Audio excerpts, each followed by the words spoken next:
সেই মুক্তার মালাটি হঠাৎ করে ছিন্ন হয়ে ছিঁড়ে মালাগুলি নিচে পড়ে যায়।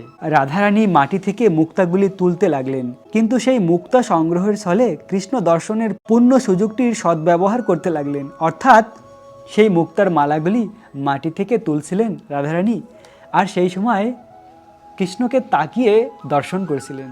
আসলে এই মুক্তার মালা ওঠানোর ছলে রাধারানী আসলে কৃষ্ণকেই দর্শন করছিলেন।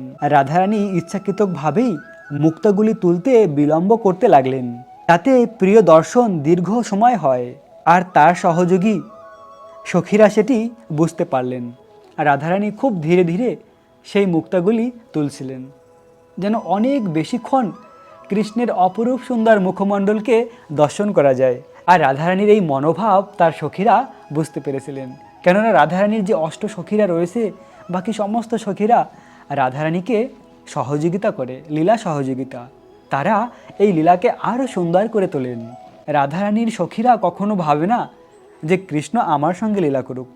সখীদের সুখ হলো রাধারানীকে সেবা করা। দেখুন, এটাকেই বলা হয় গোপীপদ কমল দাস দাস দাস অনুদাস।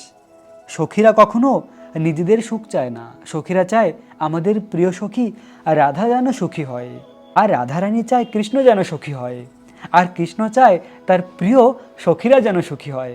এরকম একে অপরের সুখ সবসময় কামনা করে। এটা হলো বিশুদ্ধ প্রেম, শুদ্ধ প্রেম।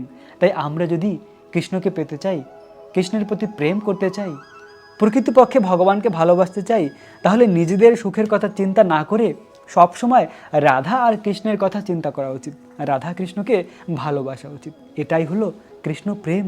প্রিয় ভক্ত, এরকম অনন্ত মধুর মধুর লীলা রয়েছে রাধা কৃষ্ণের।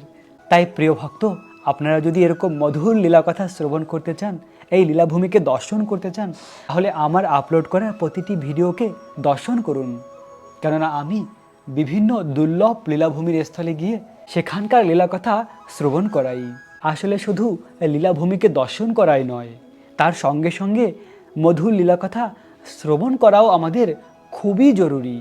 কেননা এই লীলা যদি আমরা না জানি, তাহলে আমরা কি স্মরণ করব, কি চিন্তন করব? কৃষ্ণ লীলাই আমাদের সবসময় চিন্তা করা উচিত। তার মাধ্যমেই আমরা ভববন্ধন থেকে মুক্ত হব।